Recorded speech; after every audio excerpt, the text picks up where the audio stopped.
There was no power on earth, no police or military power that could contain the strength and political affluence and influence of the Holy Roman Empire, similarly as the old Roman Empire that came to an end in 476 AD. Throughout the Dark Ages from that time to the middle of the 18th century, the Roman Church, through its mercenaries and militias, such as the Jesuit order in Charlemagne, otherwise known as Charles the Great, King of the Franks and Holy Roman Emperor, slaughtered many millions of people who they dubbed as heretics.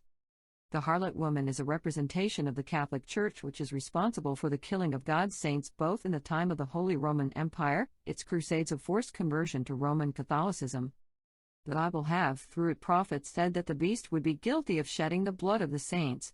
The 10-horned beast of Revelation is a representation of the 10 main tribes that overthrew the Roman Emperor Romulus Augustulus.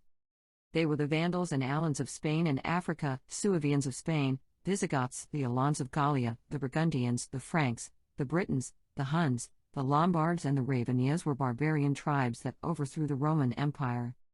The 10 horns on the head of the beast that spoke blasphemy against God in the book of Daniel represents these 10 tribes that overthrew the empire, but there was one horn that had the face of a man that represented papal Rome or the Holy Roman Empire, that persecuted the saints of God. The following verses in Revelation 17 tells of the fallen church, which is represented as a woman riding this beast with 7 heads and 10 horns with 10 crowns on those horns, which represent 10 kings. These kings are represented by the smaller kingdoms that overthrew the Roman emperor, as previously mentioned. The woman is referred to as Babylon the Great, mother of harlots. Revelation repeats the accusation that the harlot woman is guilty of shedding of the blood of the saint and call her Babylon the Great, mother of harlots and the abomination of the earth. In Revelation chapter 17 verses 3 to 7 it reads, "So he carried me away in the spirit into the wilderness, and I saw a woman sit upon a scarlet-colored beast, full of names of blasphemy, having 7 heads and 10 horns. And the woman was arrayed in purple and scarlet color, and decked with gold and precious stones and pearls, having a golden cup in her hand full of abominations and filthiness of her fornication. And upon her forehead was a name written, Mystery, Babylon the Great, the mother of harlots and abominations of the earth. And I saw the woman drunken with the blood of the saints, and with the blood of the martyrs of Jesus, and when I saw her, I wondered with great admiration." So will the great beast, power and horror of Revelation, seek world domination again by the killing of God's saint as during the Dark Ages and the Protestant Reformation? Absolutely. The answer is yes, and it will happen just before the coming of the Lord. Reading Revelation 13 verses 11 to 15, it says, "And I beheld another beast coming up out of the earth, and he had 2 horns like a lamb, and he spake as a dragon. And he exerciseth all the power of the first beast before him, and causeth the earth and them which dwell therein to worship the first beast, whose deadly wound was healed. And he doeth great wonders, so that he maketh fire come down from heaven on the earth in the sight of men, and deceiveth them that dwell on the earth by the means of those miracles which he had power to do in the sight of the beast, saying to them that dwell on the earth, that they should make an image to the beast, which had the wound by a sword, and did live. And he had power to give life unto the image of the beast, that the image of the beast should both speak, and cause that as many as would not worship the image of the beast should be killed." The Bible has just reaffirmed that this beastly power of Revelation 13 is the same powers that had killed the saints during the Protestant Reformation, and that same power is seeking world domination again. The same power will have the world bowing to it and following after it in the last days before Christ's return. The prophet Daniel solidifies this fact that just before God's judgment to come on earth, this beast power would persecute and wear out God's saints in Daniel chapter 7 verses 24 to 26. "And he shall speak great words against the Most High, and shall wear out the saints of the Most High, and think to change times and laws, and they shall be given into his hand until a time and times, and the dividing of time. But the judgment shall sit, and they shall take away his dominion, to consume it and to destroy it unto the end." Please join us for much more on this subject on the Three Messengers television, and please have a wonderful day. The Great Dragon of Daniel chapter 7 is the fourth of the great beasts illustrated in that chapter of the book of Daniel. In Daniel's dream he saw 4 beasts. A lion that had eagle's wings, a bear with 3 pairs of ribs in its mouth, a leopard with 4 wings and 4 heads, and power was given to all of these beasts to rule great kingdoms. Beasts in the Bible represented kingdoms and kings according to Daniel chapter 7 verse 17. Then the most dreadful of all the beasts came to Daniel in this dream, who had a dreadful and terrible reign, much worse than all the other beasts before him. This beast had 10 horns on its head, and one of the horns spoke blasphemy against God. It is important to note that these beasts represented great kingdoms that would rule the known world at that time in succession, by conquests. The fourth beast with iron teeth and 10 horns, which spoke blasphemy against God. But among the 10 was a stouter and most prominent horn that spoke against God with words of blasphemy, and also sought to persecute the children of God. Is a representation of the kingdom of Rome, with the preceding kingdoms representing in consecutive order Babylon, Media, Persia, and Greece. But the most powerful of these was the Iron Kingdom of Rome. The fourth beast had iron teeth, the main metals used in the ancient Roman Empire. Therefore, Rome was the Iron Kingdom and was the kingdom that would persecute the saints of God throughout the Dark Ages from 538 AD to the year 1798, in the form of the Holy Roman Empire, who also persecuted the pioneers of the Protestant Reformation. The prophet Daniel had predicted that this beast power would change times and laws, and wear out the saints of the Most High. Hence the persecution of these saints of God by the Catholic Church during the Protestant Reformation, when reformers were burnt to the stake and received imprisonment, as predicted in Daniel chapter 7 verse 25, which states, "And he shall speak great words against the Most High, and shall wear out the saints of the Most High, and think to change times and laws, and they shall be given into his hand until the time and times, and the dividing of time."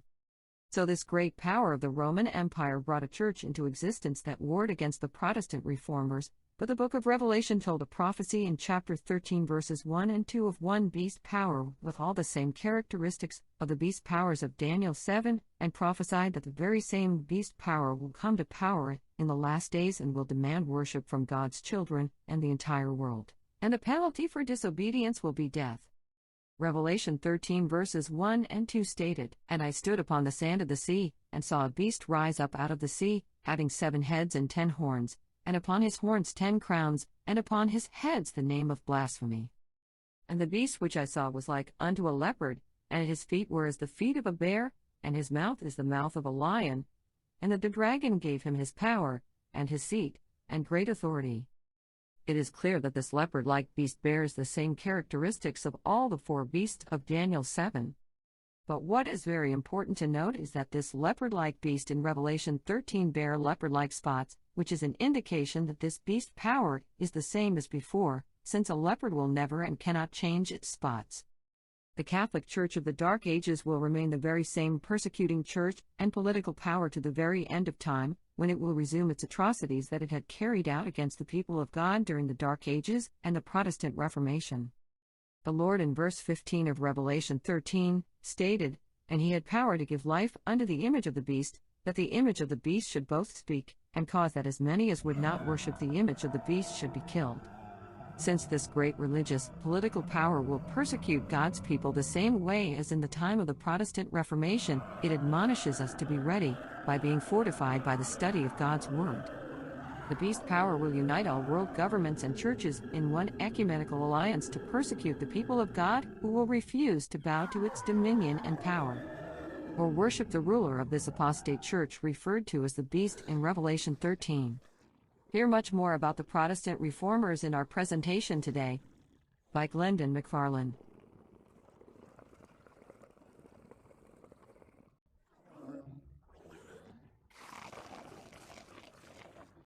The changing of God's law, particularly the seventh-day Sabbath law, was a fulfillment of the prophecy spoken of by the prophet Daniel in chapter 7.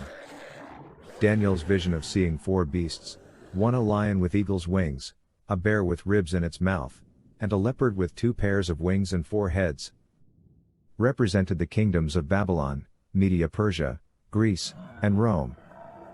But the 4th beast, with the appearance of a dragon with 10 horns, one of which spoke words of blasphemy against God, was the most vicious of all the 4. The 4th beast, which represented the Empire of Rome, had 10 horns on its head, which represented 10 kings. These 10 horns, and the kings they represent, are of the tribes that would overthrow the Emperor of Rome, Romulus Augustulus, in 476 AD. and would represent the greatest empire ever to rule the world for 1,000 years, but brought an end to this great empire in that year. It was the Roman Empire and the Holy Roman Empire. But the fulfilling of the changing of God's law and the persecution and killing of his saints are what is most important in this prophecy. The changing of God's Sabbath in 321 AD, by Emperor Constantine, was the fulfillment of the Daniel 7 verse 25 prophecy. The coronation of Charlemagne by Pope Leo III, as the Holy Roman Emperor in the year 800 AD, was the intensification of official persecution through crusades, and the killing of God's people for forced conversion to the Christianity of Charlemagne and the papacy, the Catholic Church. The prophet Daniel stated in Daniel chapter 7 verses 15 to 25, and it reads, I Daniel was grieved in my spirit in the midst of my body, and the visions of my head troubled me. I came near unto one of them that stood by, and asked him the truth of all this. So he told me, and made me know the interpretation of the things. These great beasts, which are four kings, which shall arise out of the earth. But the saints of the Most High shall take the kingdom, and possess the kingdom forever, even forever and ever. Then I would know the truth of the fourth beast, which was diverse from all the others, exceeding dreadful, whose teeth were of iron, and his nails of brass, which devoured, brake in pieces, and stamped the residue with his feet. And of the 10 horns that were in his head, and of the other which came up, and before whom 3 fell, even of that horn that had eyes, and a mouth that spake very great things, whose look was more stout than his fellows. I beheld, and the same horn made war with the saints, and prevailed against them. Until the Ancient of Days came, and judgment was given to the saints of the Most High, and the time came that the saints possessed the kingdom. Thus he said, the fourth beast shall be the fourth kingdom upon earth, which shall be diverse from all kingdoms, and shall devour the whole earth, and shall tread it down, and break it in pieces. And the 10 horns out of this kingdom are 10 kings that shall arise, and another shall rise after them, and he shall be diverse from the first, and he shall subdue 3 kings. And he shall speak great words against the Most High, and shall wear out the saints of the Most High, and think to change times and laws, and they shall be given into his hand until a time and times and the dividing of time. It is very clear that the changing of God's law by the Catholic Church and continuous persecution by the Jesuits, and earlier by Charlemagne through crusades, and continued by his successors are a fulfillment of this prophecy in Daniel chapter 7. There were other zealots that had sworn allegiance and swore to the promotion and protection of popery through genocide of God's people. With the use of forced conversion and by tribunals and inquisitions, set up by the Church, for the trial and punishment of heretics, and based on historical records, concluded that as much as 50 million people were martyred in the name of God by the Catholic Church.